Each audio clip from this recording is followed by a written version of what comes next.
도도되는 그런 말들이 있습니다. 정서적 고립, 그리고 우울과 불안의 일상화라는 단어들이죠. 자, 이러한 사회적 실상을 한 전문신과 전문의가 이렇게 표현을 했습니다. 많은 현대인들이 정서적 영양실조에 걸려 있다. 여러분, 오늘날 부족한 것이 있습니까? 음식이 부족합니까? 또 살아갈 집이 부족합니까? 아니면 생활용품이 부족합니까? 정말 잘 생각해 보면 부족하지는 않죠. 오히려 인류 역사상 가장 풍족한 시대입니다. 음식이 많습니다. 오히려 음식 쓰레기가 너무 많아서 그것이 문제죠. 또 불과 10년에서 20년 동안에 스마트폰이 개발되면서 어떻게 됐어요? 편의성이 놀라울 정도로 개발이 됐습니다. 또 문화와 오락도 엄청나게 다양하고 또 수준도 높은 그런 시대이죠. 객관적으로 과거와 비교해 보면 지금은 너무나 살기 좋은 시대입니다. 풍요로운 시대죠. 그런데 사람들은 어떻습니까? 살기 좋아진 만큼 살기 좋다고 말하고 있습니까? 전혀 그렇지가 않죠. 오히려 사람들은 과거보다 점점 더 메말라 가고 있습니다. 너무나 공허해하고 있어요. 또 현재와 미래를 너무너무 불안해하고 있습니다. 이런 사회적 현상을 전문가들은 이렇게 분석을 합니다. 사람들은 풍요로운 시대를 살아가고 있지만 정작 삶을 지탱하는 정서적, 영적 영향은 결핍되어 가고 있다. 그래서 현대인들은 맛있는 음식을 풍족하게 먹고 있지만 마음은 늘 허기집니다. 여러 가지 다양하고 질 높은 그런 문화로 정서를 채우지만 채워도 채워지지 않는 갈망을 안고 살아갑니다. 물론 오늘날에도 재정적으로 너무나 어려움을 겪고 있는 분들이 분명히 있죠. 또 먹고 사는 문제로도 고통을 받고 있는 사람들도 분명히 있습니다. 그래서 바로 이 지점에서 우리는 오늘 본문 말씀 요한복음 6장의 메시지와 맞닿아 있습니다. 본문에도 겉으로 보면 더 이상 버틸 수 없는 상황이 등장을 합니다. 5천 명이나 되는 사람들이 광야에 있어요. 해는 저물어 가고 있고 또 먹을 것은 구할 수 없는 곳입니다.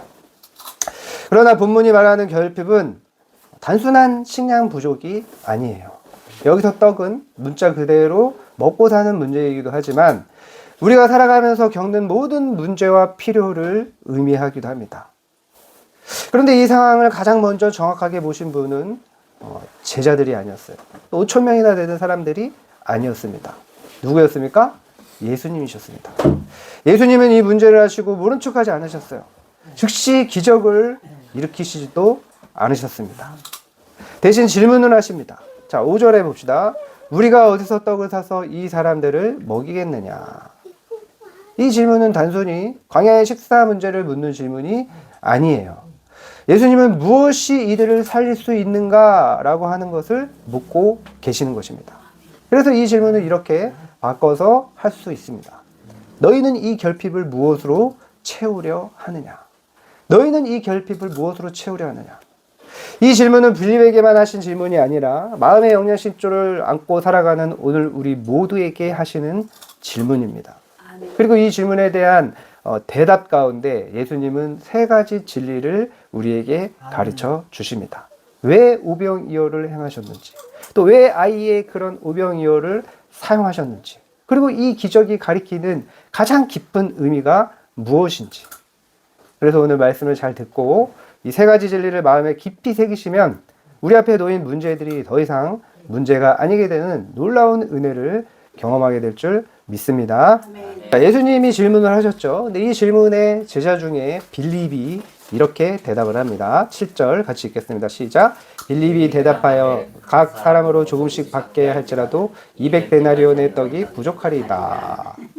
자, 빌립의 대답을 잘 보십시오. 예수님의 질문에 대답을 했는데 그 대답이 굉장히 현실적입니다. 합리적이었어요. 객관적이었어요. 그러나 예수님의 질문은 다른 의도가 분명히 있었어요. 6절에 정확히 나옵니다. 6절 이렇게 말씀하시면 친히 어떻게 하실지를 아시고 빌립을 시험하고자 하심이라. 자, 예수님이 상황을 몰라서 물으신 것이 아니라는 거예요. 자원의 부족을 확인하려고 물으신 것이 아니라는 것입니다. 예수님은 제자들이 무엇을 먼저 생각하는지를 보시기 위해서 질문을 하신 겁니다. 우리는 보통 문제를 만나면 이렇게 반응을 하죠. 빌립처럼 반응을 합니다. 먼저 따집니다. 가능성을 봅니다. 그리고 부족함을 나열을 하는 거죠. 그리고 실제적인 계산을 합니다. 그 자체가 잘못된 건 아니죠.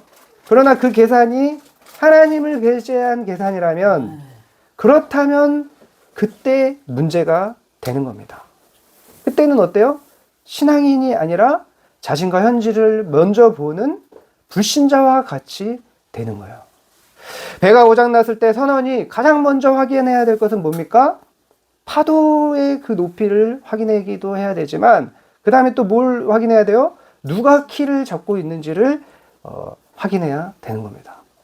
예수님은 파도를 부정하지 않으셨어요. 광야의 현실을 외면하지도 않으셨습니다. 다만 그 현실 앞에서 누가 주도권을 갖고 있느냐, 그걸 묻고 있는 거예요. 누가 주도권을 갖고 있느냐.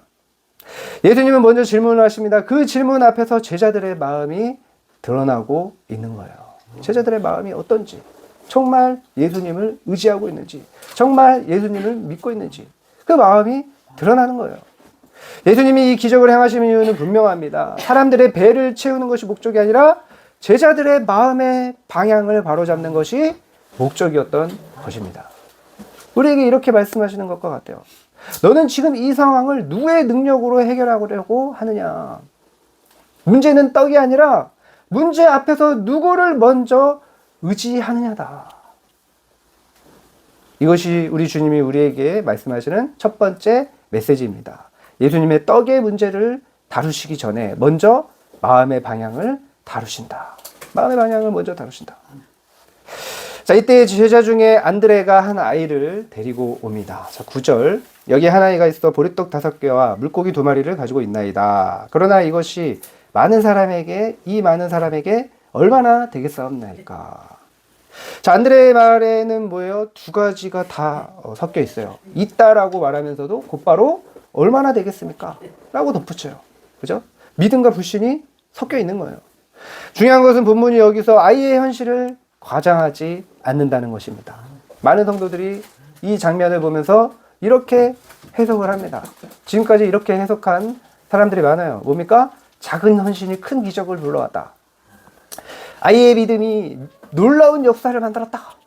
뭐 이렇게 해석한 경우가 굉장히 많습니다. 그러나 본문 어디에서도 그렇게 말하지 않아요. 아이의 이 오병이어는 충분하지 않았습니다. 객관적으로 보면 뭐예요? 5,000명이나 되는 사람들 앞에서는 아무 의미가 없는 거예요. 아무 의미가 없는 거예요.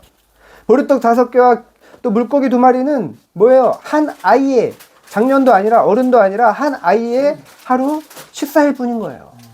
충분하기는커녕 거의 의미가 없는 아이의 도시락일 뿐인 겁니다. 그러나 예수님은 충분한 것을 기다리지 않으셨어요. 의미 있는 것도 찾지 않으셨어요. 예수님은 이 정도면 되겠지라고 하는 것을 사용하지 않으셨고, 뭐예요? 이것밖에 안 된다라는 것을 사용하신 거예요. 이것밖에 안 된다라는 것을 사용하신 거예요. 이게 중요한 거예요. 여러분, 왜 그러셨습니까? 왜 그러셨어요? 하나님 나라에서는 헌신의 크기가 아니라 의존이 중요하기 때문이에요. 의존이 중요하기 때문이에요. 우리가 가진 것이 충분해 보이면 우리는 어떻게 해요? 그것을 의지하죠. 그것을 의지해요. 또한 어느 정도 내가 한 것이 있기 때문에 그 문제가 해결된 거라고 생각을 합니다. 하나님께 영광을 돌리는 게 아니라 될 만하니까 됐다. 될 만하니까 됐지. 내가 이렇게 노력했으니까 됐지. 내가 이만큼 가지고 있었으니까 됐지. 그럴 만하니까 됐지.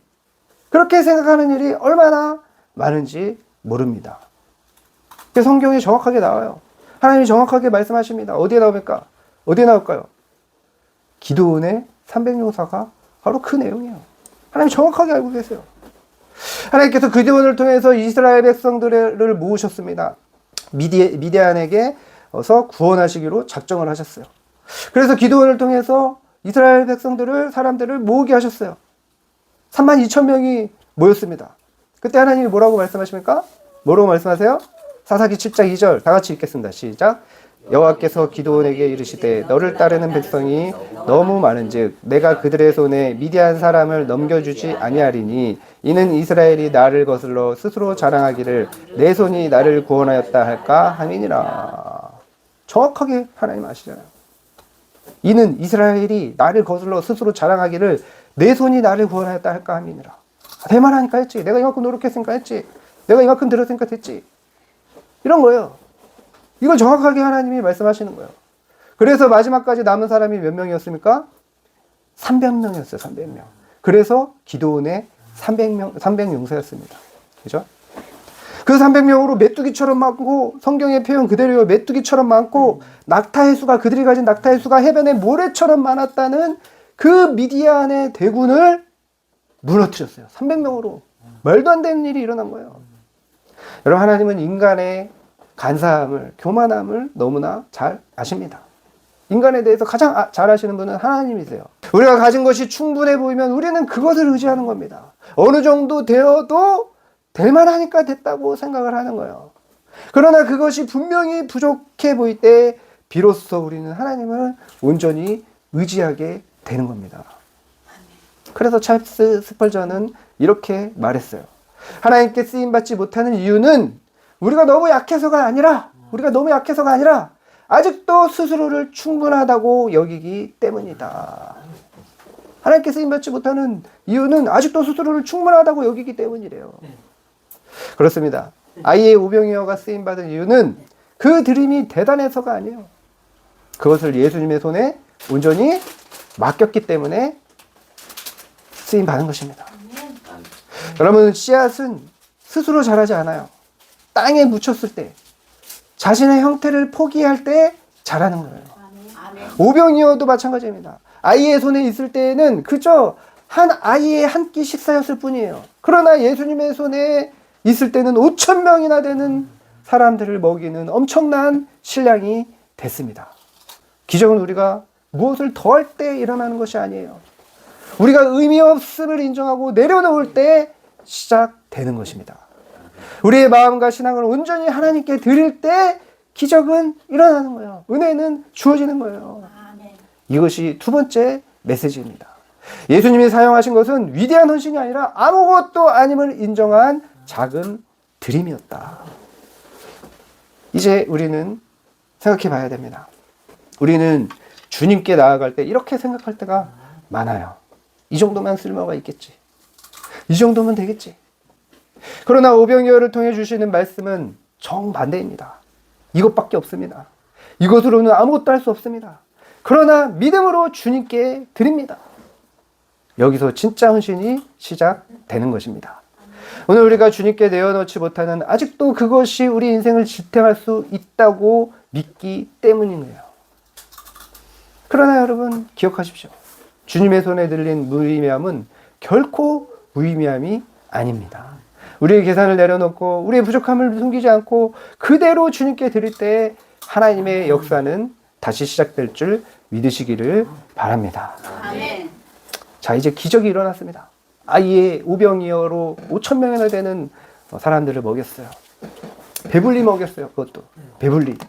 먹고 남은 것이 12바구니나 됐습니다. 분명히 오병이어였는데 여기까지 보면 완벽한 결말처럼 보이죠? 그러나 본문은 여기서 멈추지 않습니다.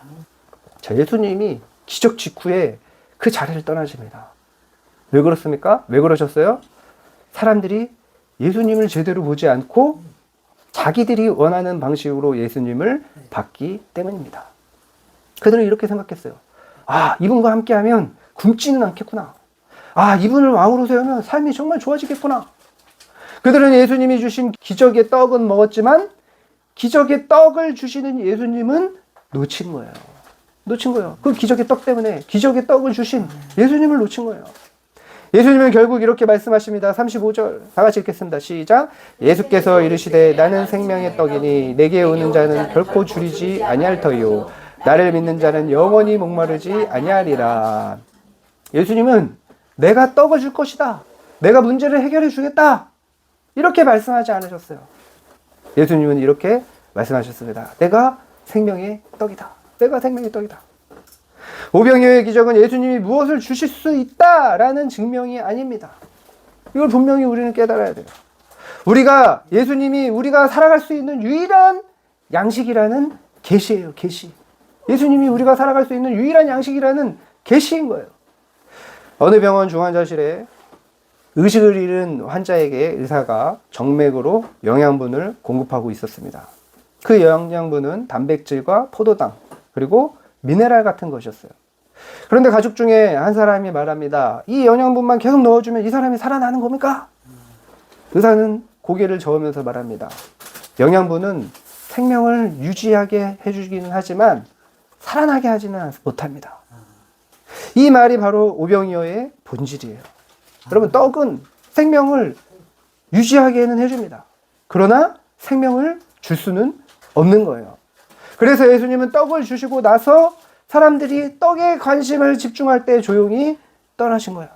왜냐하면 그들이 붙잡아야 할 것은 기적이 아니라 주님 자신이기 때문인 거예요. 아멘. 주님 자신. 우리는 보통 이렇게 생각합니다. 예수님이 내 문제를 해결해 주시면 더 잘 믿겠다. 그러나 본문은 다르게 말하는 거예요.